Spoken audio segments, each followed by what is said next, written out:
Hi foodies, how are you? I hope you're all doing well.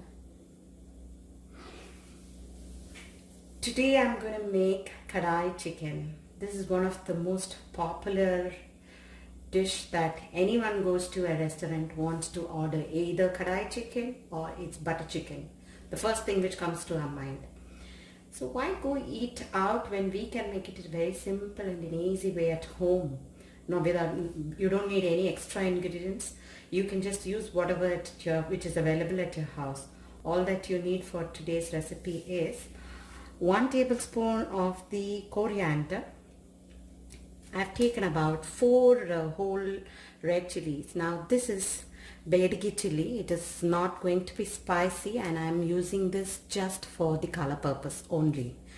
So when you're taking chili, don't include this for your spice, but this is never going to be spicy at all.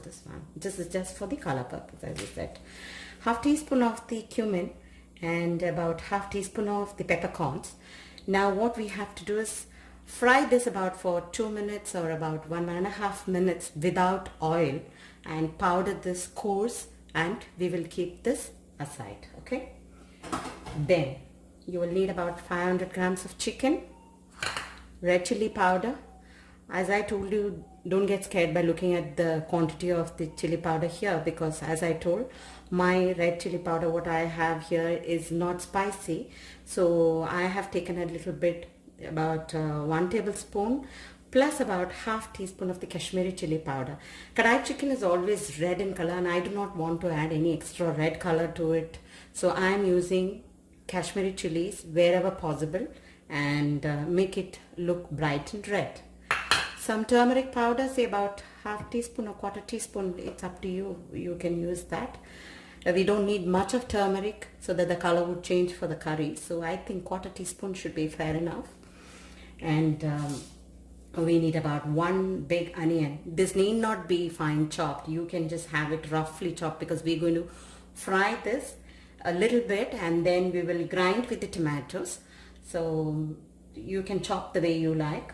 And I need a little bit of ginger and garlic.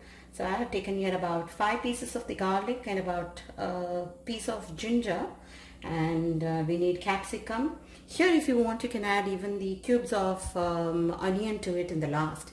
In my case I didn't want to add onion, so I have not put, and this is just for garnishing purpose only, that you can use it.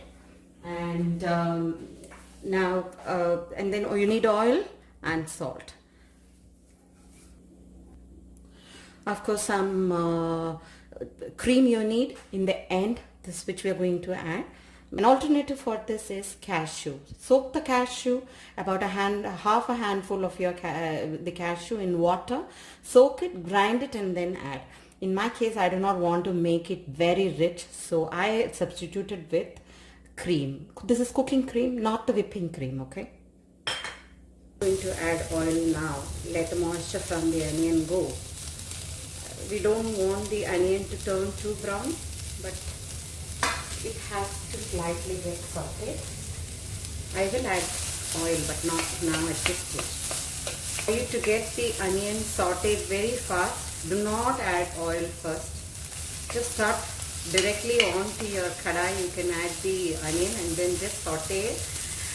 Then once the moisture goes from the onion, it's very easy to get roasted. So then you can add your oil and then roast it. In this case I don't want it to turn too brown. Just the moisture has to go and that little bit of that raw smell has to go, because we're going to grind this along with the tomato. So you can feel that it started to change its color from the cream. At this point I will add a bit of oil, very bit of oil, that's it, very small portion, to the grinding jar. I've cut the tomatoes. See, I've cut the tomatoes. I've added to the mixie jar. I'm sure you can see. Now I added about 2 tablespoons of the oil to the kadai. And I have grounded the onion and the tomato to a fine paste. Here it is kept.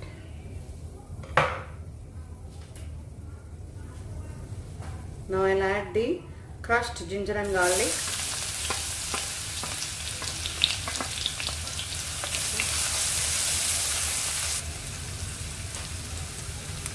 Then I will add in the red chili powder which I have kept.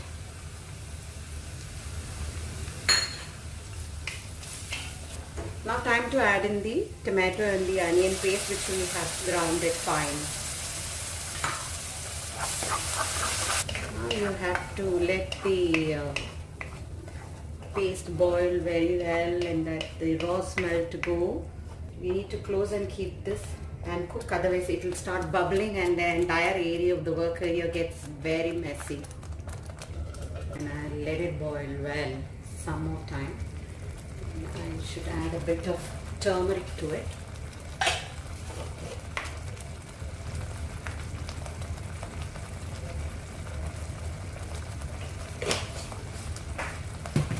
If you see in the chicken, I have washed the chicken very well with turmeric, enough turmeric, and I have cleaned it very well. So that's why I'm not adding too much of a turmeric onto the curry puff now.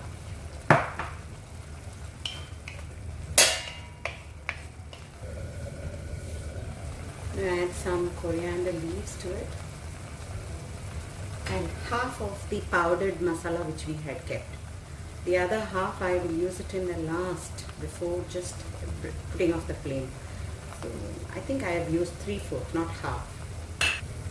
We'll add some salt. Now the color of the gravy has changed and it's got fried and it's getting more red like, right? And I think the oil is also coming up a little bit. So a little bit while, say about another 5 more minutes, and then we will add the chicken. Now you can see the water has evaporated and it's just the masala only. Now it's time to add our chicken.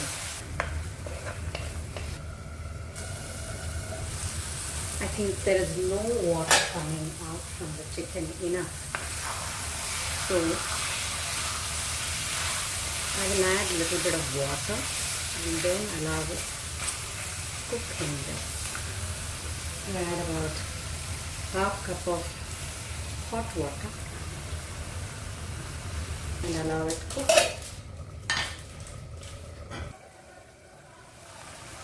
Look at that masala. Some hot water, so I need it a little more here.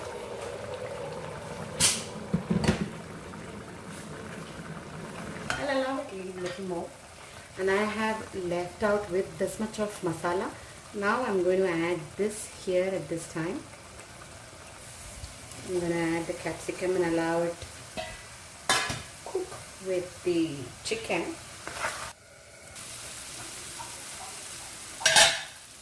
Chicken is done. Okay, I'm going to off the flame, and I have to add the last ingredient, that the cream which I have kept. It's hot here, so I can't leave it out, so that's why I put it in the fridge. Cream is added to it. I've off the flame. Done with the cooking.